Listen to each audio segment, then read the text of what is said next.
Hey, family, welcome to episode 14 of the My Enrolled Agent Career Podcast. I am your host, Timalyn Bowens, America's favorite EA.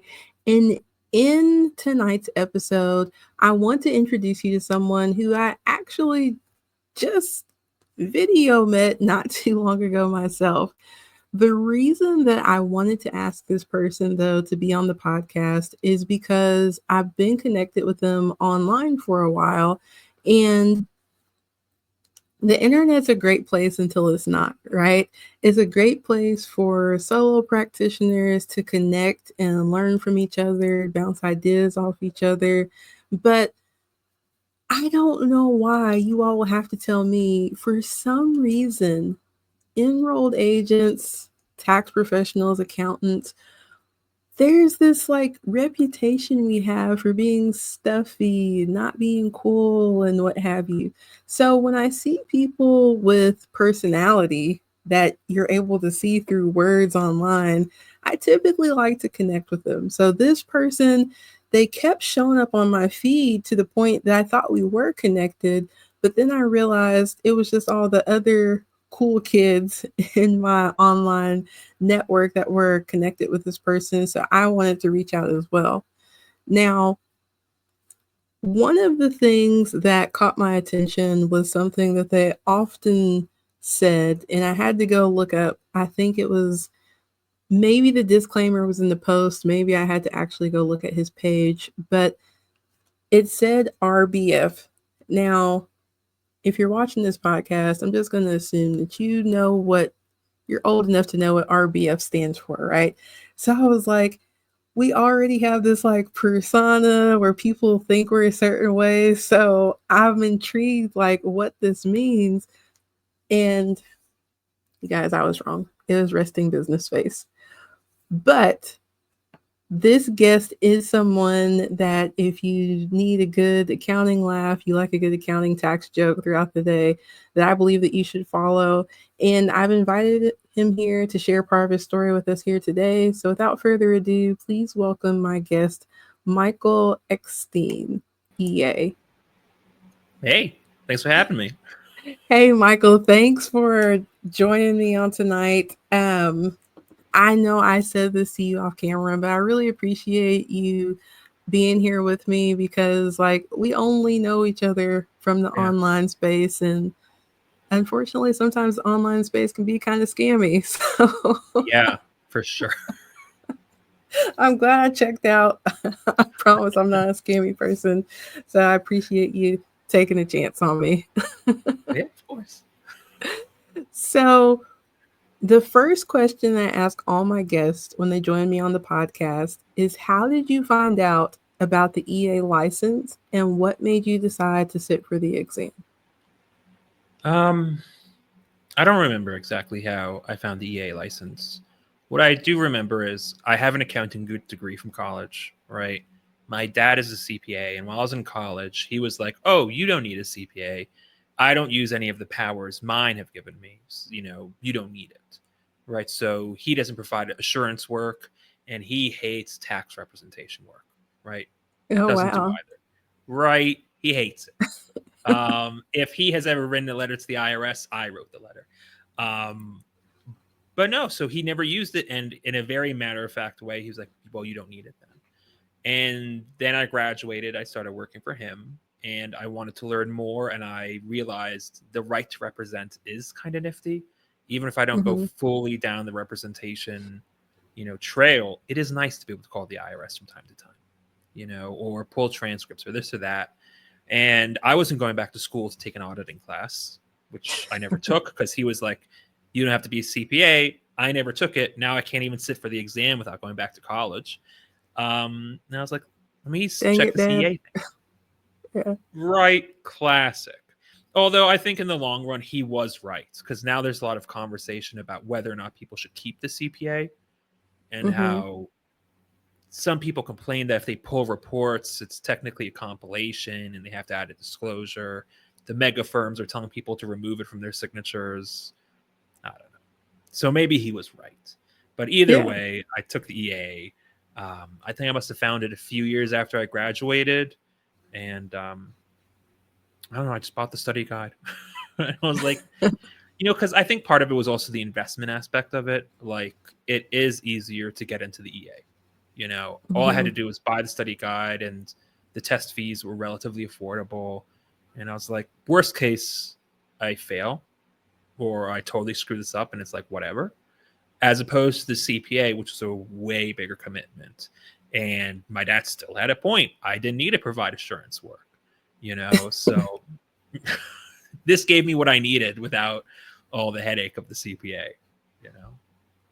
Yeah, so I'll ask you this because I do follow you on LinkedIn and I appreciate your straightforward answers. Do you feel like you get that from your dad? Yeah. I It's could very much him. He's even worse. and I say that because usually when I'm talking to people and like I mentor students now who may Yeah. be interested in accounting or accounting majors, and like especially if their parents are CPA, Yeah. like yeah, I have to because my parent or however, and your dad's like, I'm a CPA, don't do it. You don't Yeah. need it. It's No. unnecessary.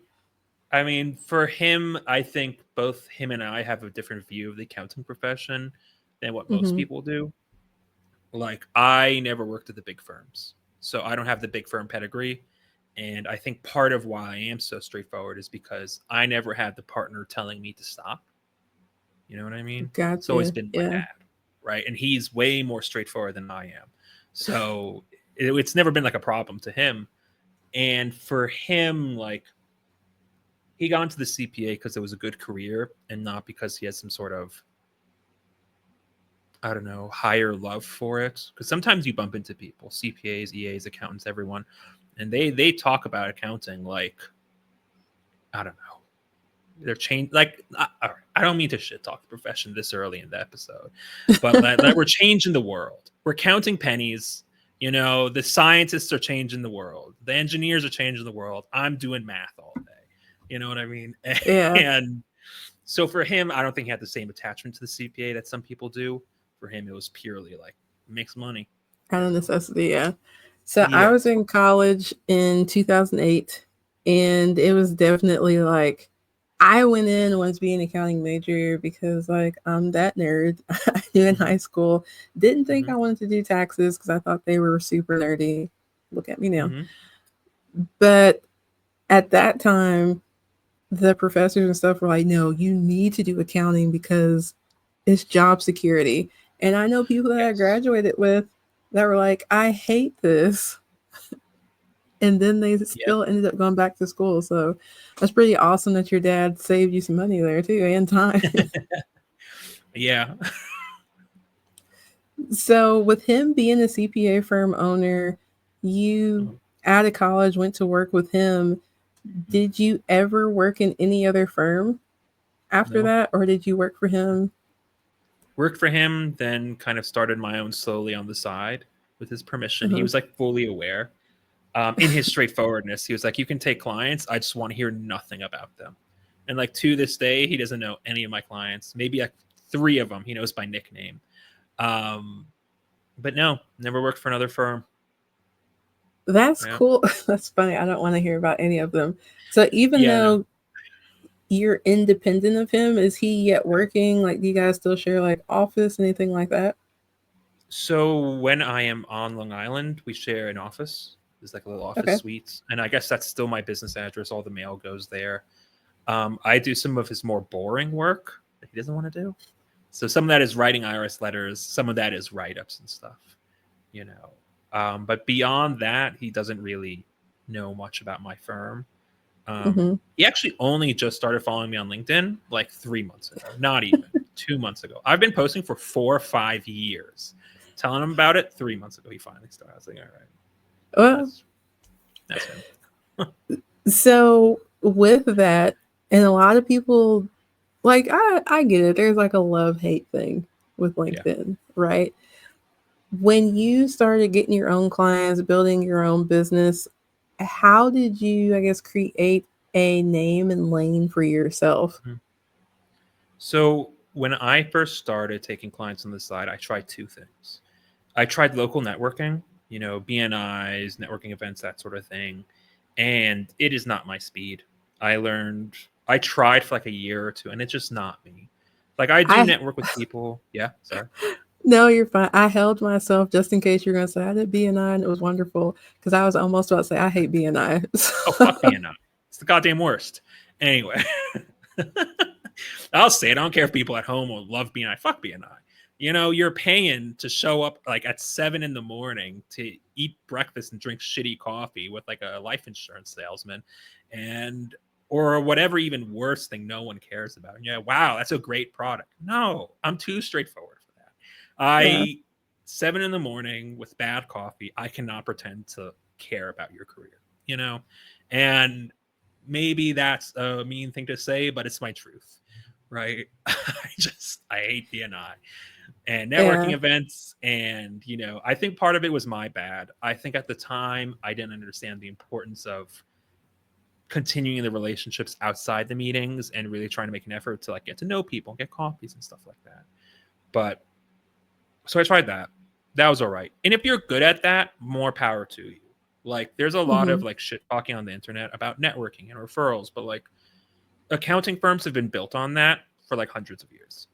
You know, like networking and referrals works. There's a reason BNI still exists and people still go to it regularly. It's not my speed, but it may be yours. The other thing I tried was essentially local SEO.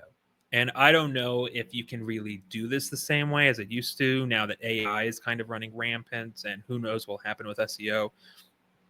But I just kind of accumulated a lot of backlinks to my website, and that helped raise me through the rankings on like a local Google search. So if you Googled tax preparer near me, my name came up, right? Gotcha. And that's how I first started my firm. It was very garden variety. There was no niche. There was no kind of specialty. It was just like, oh, you need a 1040? I can do it, you know? Right. Uh, yeah.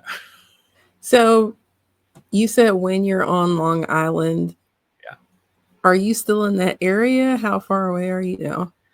So I have been a bit of a nomad this last year, right? I don't talk Okay. about this online either. Side note, we're going to go on a Uh, little tangent. No, I don't mind it being on the podcast, but like I don't brag about it on LinkedIn because I uh-huh. kind of hate that style of content where people are like, "Look at me and how amazing my life is. You should hire me." Uh, yeah. Right? And like that's not the reason I want people to hire me, right? Also, I don't know. I don't want people to know, right? But I'm currently like sitting in Salt Lake City right now. Okay. Cool. So with that, you were talking about local SEO and like you're doing your own thing now. Mm-hmm. I know again because we're connected on LinkedIn. How Mm-hmm. did you go from you need a 1040, I'll do it, to figuring out that you wanted to work with marketing agencies? Because that's very, very specific. Yes. So I think it was just I drank the Kool-Aid that every accountant drinks at some point where they're like, you need to have a niche. If you don't get into advisory, you're dumb. And I was like, yeah, I need a niche. I need to get into advisory. And I spent a while thinking about like what niche I wanted, right? Like, did I want to go into tax representation type work, which is interesting, but not for me at scale. You know what I mean? I'm not sure I want Hmm. my entire practice to be that. I looked at some other niches like law firms, but then I was like, I would have to talk to lawyers every day for the rest of my life, you know? And they have some nuances with their trust accounts. And I was just like, while the ultimate responsibility for a trust account is the lawyer, I just don't want to be involved in that. I have Hmm. anxiety to begin with. I don't need someone's license to be added to my anxiety. What it really came down to is I like talking to marketers. I liked doing my own marketing and reading about marketing, and they tend to be more casual. So like this, if you can't see right now, listening on Spotify, I'm wearing a button-down shirt, and this is like the nicest I've been dressed in a while, you know. And that is nice. It is nice to show up in just a t-shirt and like they don't care because they're in a t-shirt, you Yeah. know. And yeah, there's no real great reason. Some people make it seem like you need to have an amazing reason to pick a niche, or that you need to pick something very specific and hard. So you kind of create a not a hedge, but you become the correct choice. So like for example, with lawyers, you would be an expert in trust accounts because at least you would have that over every other accountant, Mm-hmm. right? I have nothing like that. For me, I understand the arguments, but the way I hear the arguments is essentially you are picking something difficult to do for the rest of your life. And on one hand, I get it. On the other hand, I'm not trying to scale some crazy firm. I don't need to dominate the market. I need to make enough money to live, and I can just do that. That's just how firms have run, for Yeah. ages. They just have whatever. Um, I forgot where I was going with that. But no, yeah, it's also partially because it's easy. There's minimal SALT compliance. Like, I don't worry about sales tax. There's a handful of sales tax nuances, sure. I don't worry about depreciation to the same extent. Yeah, some Mm-hmm. of them have depreciation, but I remember I had a client and he was a carpenter, and that guy traded his truck in every year. And every year I'd have to be like, all right, give me the new, title docs and the closing That docs. And I'm just sucks. like, fuck, I have to Yeah. catch up this and depreciate that. And it was just such a pain in the ass. And that's another reason why I didn't want to go into like real estate or whatever. Depreciation nightmare left and right. Ugh. So Yeah. I um can relate to that. I stayed away from retail because ugh. I didn't want to do inventory. Um, I can dabble in real estate, but then we start talking about anything, any complicated depreciation. It's like, I Yeah. did not start doing this. Syndications, real estate professional status, short term. What? Yeah, and for sure, I wish I would have given you more of a heads up. My viewers know, like YouTube, this podcast, Yeah. this this is it. Yeah. I said No, either it's I had this you shirt hanging on the back of this chair. That's why. okay, good. I didn't put you out too much. Yeah, no. Either you want me to actually know how to do the work or to look like I know how to do the work. I think you Yeah. prefer I know how to do the work. So yeah, Yeah. that's a completely valid reason. Like let my vibe attract my tribe. So I'm working with people who get me. Yeah. Yeah. And marketing's been good for that for me. That's awesome. So with you doing your own marketing, you said the one of the first things that you did was local SEO. That's one of the first things I did too, because it was like, Yeah. and of course the market's probably different in Long Island than it is Yeah. in Louisville, Kentucky. But I was like, why has nobody Yes. tapped into this? Like, all I'm doing literally is putting keywords that people search Yep. in my firm Google page. And like, Yep. literally, the phone started ringing. I was like, Yep. am I cheating? Like, is this, is I this used to real? say it was very easy to dominate local SEO when all your competition didn't know how computers worked. And I think that Mm-hmm. was a huge a part of it, especially I'm saying back then, like it was that long ago, not even 10-ish years ago. I just say that because like the SEO landscape has changed a bunch these last few years. But like Yeah. back then, I feel like accountants were not as forward on digital marketing. Now it's like every little firm has something, but back then it was the mid-sized firms. And all your kind of local small competitors that were like 2, 3 employees or whatever, I mean, their websites were garbage from 20 years ago. They were not Yeah. competition and local SEO at the time. For sure. And I think too, just making the assumption you're a Mm-hmm. millennial too. Mm-hmm. I don't, I've had one or two guests on the podcast already, and they talked about like losing clientele and being kind of stagnant and some even shrinking because they didn't pivot like when people start Mm-hmm. going to the digital space. Mm-hmm. I think as a millennial, being smack dab in the middle where I could still stay out till the street lights came on and then didn't have a cell phone my whole life, but still had one in high Yeah. school. Like, we were able to adapt faster to like Yeah. where people were looking for us. Yeah. And I know for me personally, my firm blew up in 2020 because I was already Mm-hmm. virtual. Where people were like, you don't Mm-hmm. meet in person, you only meet online. Well, that's what everybody wanted in 2020. Yeah. So it was Yeah. perfect. Yeah. Do you think, or not do you think, because I know for sure it has, with your knowledge in marketing and like, I think you said like how the internet works, how has that helped you kind of like stay ahead? of other people who may be trying to grow a firm? I'm not sure it's helped me stay ahead. Mm-hmm. I think it's helped me stay good enough for myself, you know. But it is something I have thought about recently. Like there are a lot more accountants on LinkedIn than there used to be, Yeah. And while I had like a head start, I didn't really do much with it. I didn't blow up into some sort of mega influencer, you know. Like I could have played the game better and been like, yeah, I have 100,000 followers, but I am cool with my little niche and carve out. Enough people know my name, enough business comes in. Um, I don't worry about churn. I'm growing slightly year over year, which is a good place for me at least. Mm-hmm. Yeah, And I can appreciate that too, what you said earlier, like I need enough money to live. yeah, Because a lot of people look at this industry, especially I think, and this is bad, but it's so true. Tax industry is kind of being sold like it's part of the MLM pyramid. And then it's like, but if you get the EA license, you can do uh-huh. rep work and you can charge people thousands of dollars. Oh, And so like people are like, oh, I can do it to get rich. So yeah, when I said ahead, I thought of it as soon as I said it. I was like, being ahead or successful is actually relative because everybody doesn't want yes, $1 million firm. Everybody doesn't yes, want a firm with 20 employees. I yeah, have a child. I don't want to manage a lot of yeah. other people. It's same. I mean, not the child, but the managing. But like part of it is like I get to be a nomad now, and if I want to take off the day because I'm driving from one place to another, I can. You know, Hmm. I'll check my email when I get there. I don't have to worry about employees needing me or something going sideways.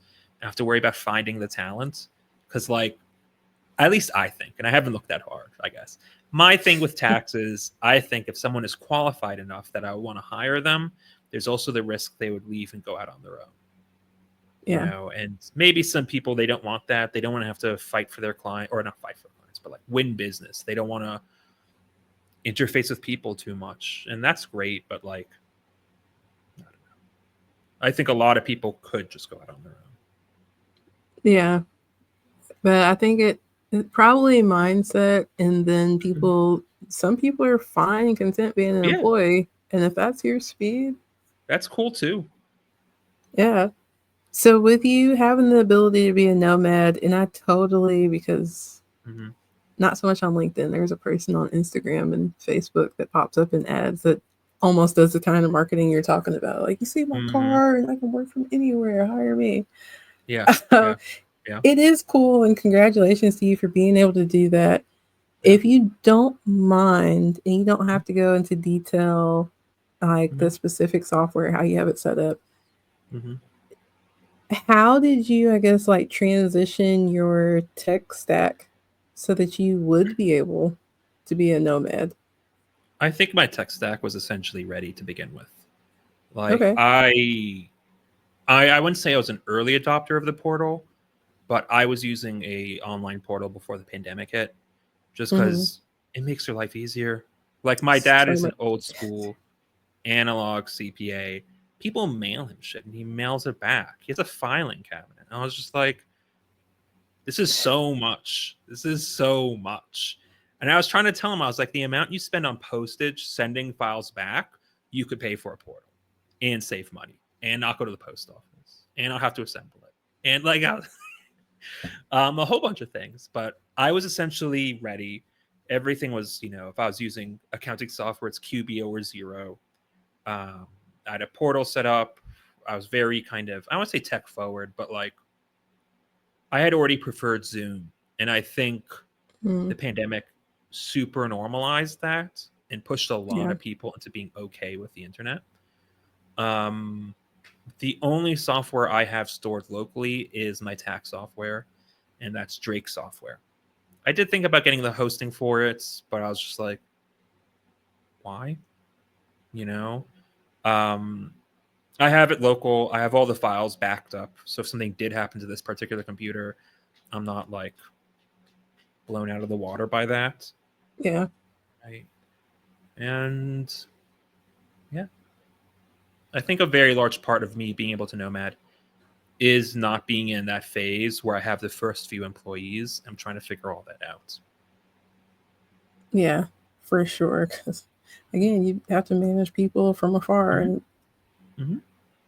kudos to people that want to do that. But yeah, once I Yeah. realized like what that was, I was like, this is like babysitting, being an RA, being a parent. Like Yeah. I can't clock out of that part, so I don't want to deal Yep. with it when I'm working too.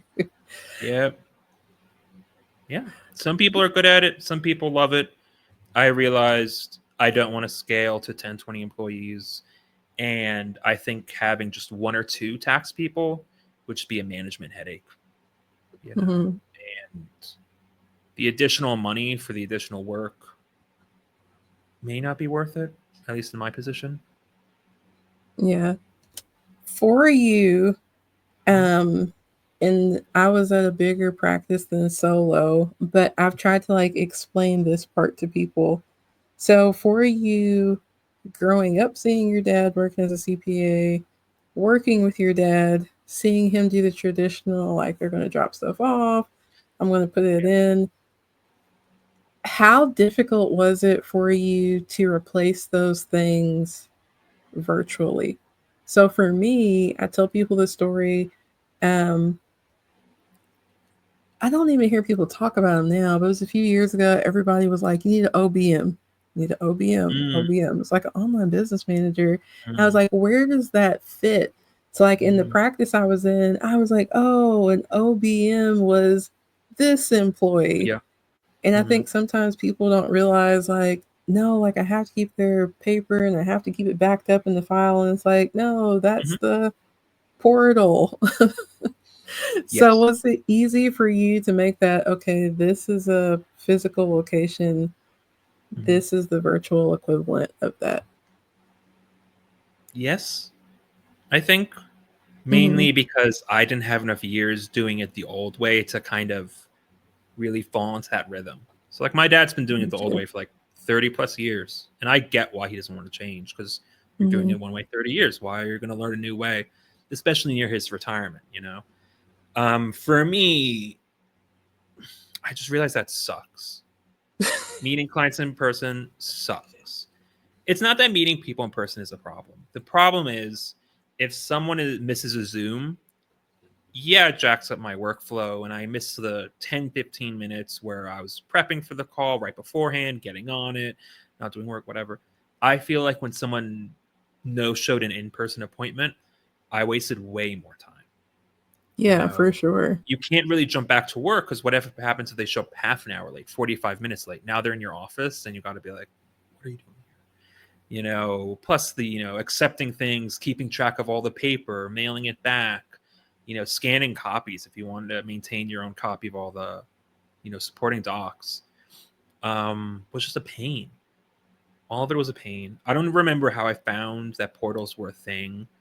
I think originally I'd looked into other types of online storage just to make life easier Hmm. because clients wanted to email docs, and I was like, please don't. I'll find a secure storage. Please don't email these things. You know, um, It's another pain. Yeah. yes, yes. Emailing docs, ugh. And no matter how many times you tell some people, they still want to email you the last thing, and you're please don't. And That's I'm just a like, you bad. just sent me your social security number on the internet in email. I had someone email me their bank info like last week, and I was like, why? This is why I have the tax organizer in the portal. It specifically asks, why are we doing it? This is so insecure.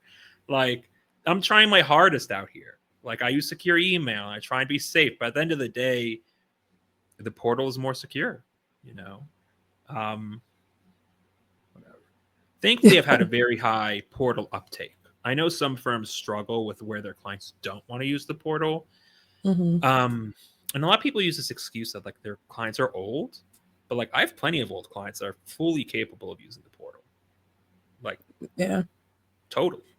You That may know, also speak to your industry though too, because I feel like in marketing, even though some of the basic concepts are the same, they still have to adapt.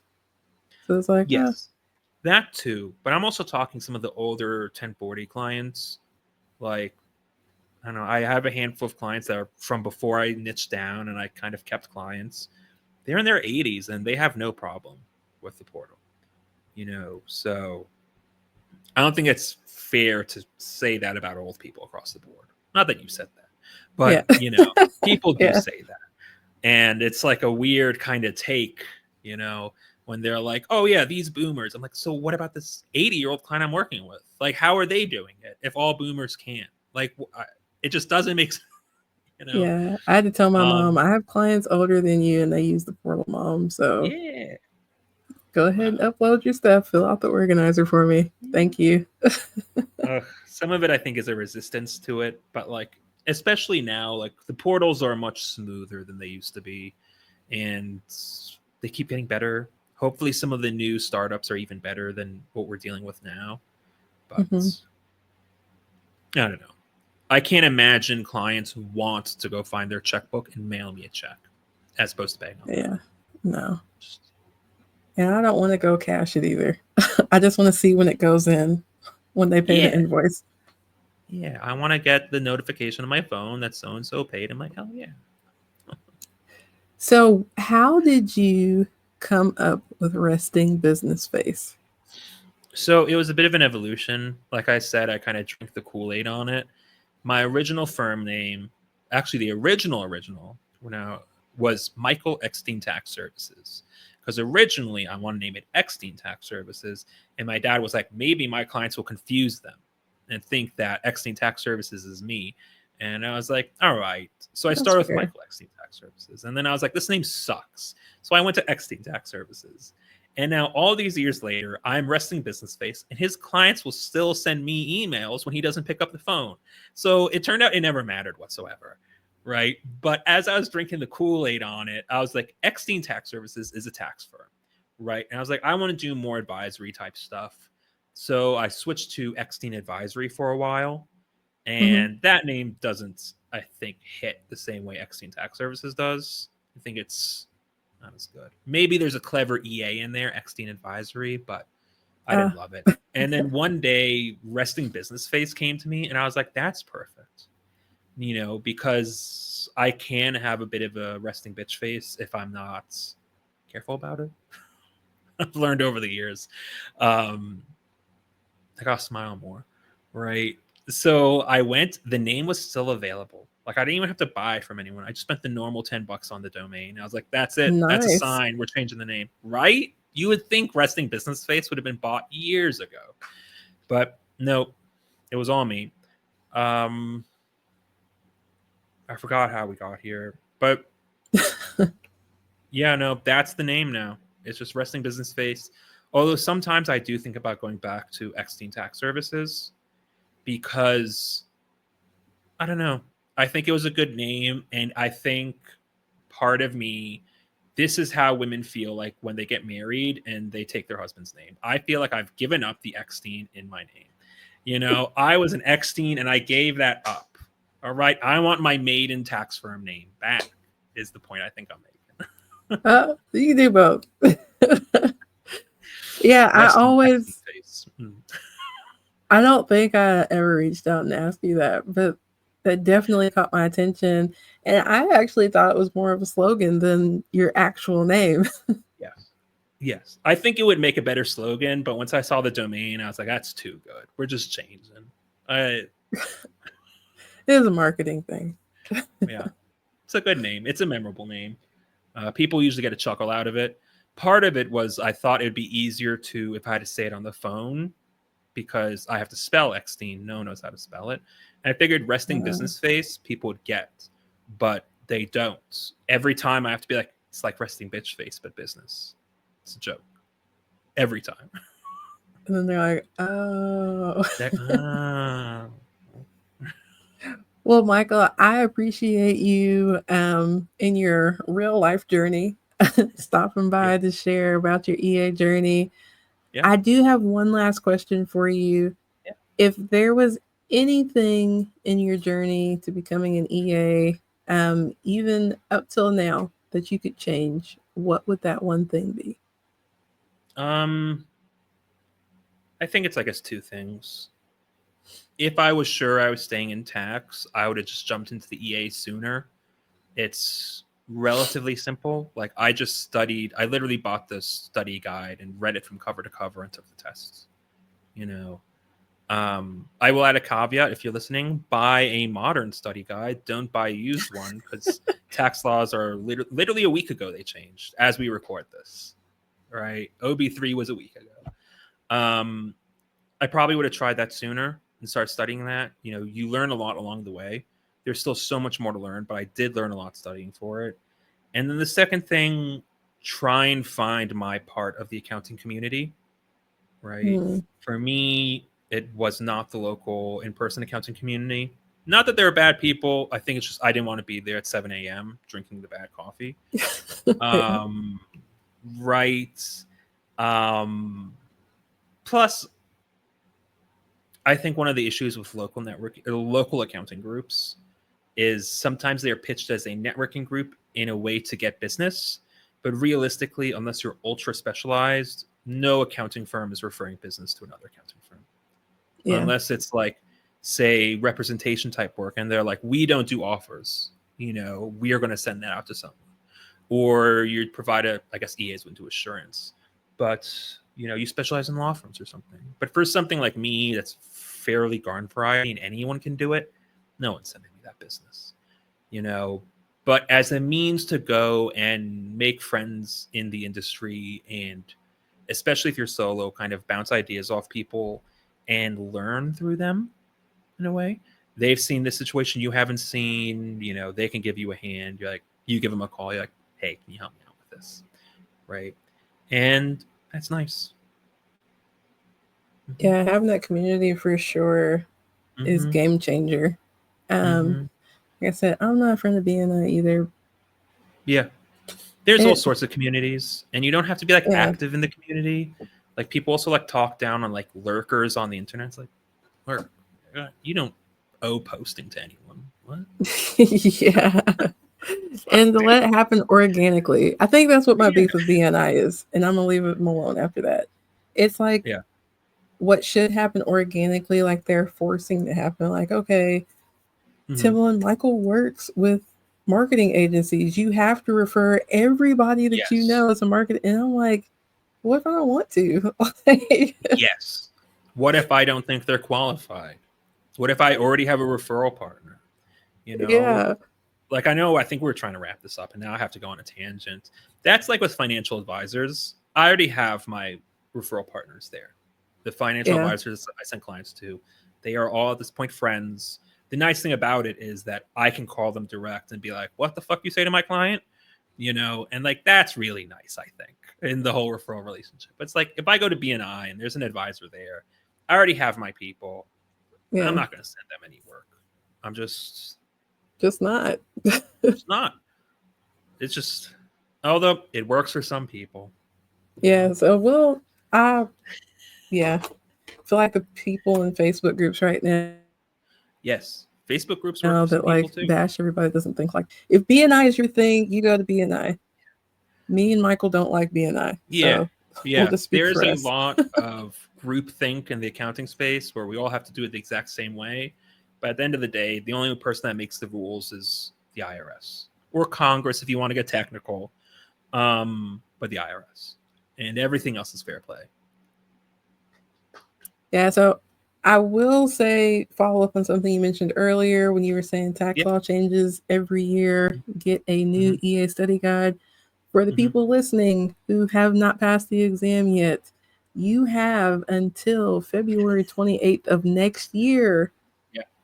After that, the OB3 Yeah. stuff will be on the Yeah. exam. So if you're Yep. preparing taxes, yes, you want to learn that, but you do not want to have to add that to your study material right now. Yeah. So Especially if you're like halfway through studying for a section, get that get section it in. done. Get it done. Yeah. Well, again, Michael, thank you so much for being here. For the listeners who are actually watching on Spotify, at the bottom of the screen, we have Michael Eckstein, EA. That is where you can find Michael on LinkedIn to follow him. For those of you who aren't actually logged into your Spotify account and can't see it, we'll make sure to put that in the show notes below as well. If you're interested in starting your own EA firm, make sure that you go over to www.americasfavoriteea.com and join the email list there and the free community. I will see you all next Sunday night at 8 p.m. Eastern.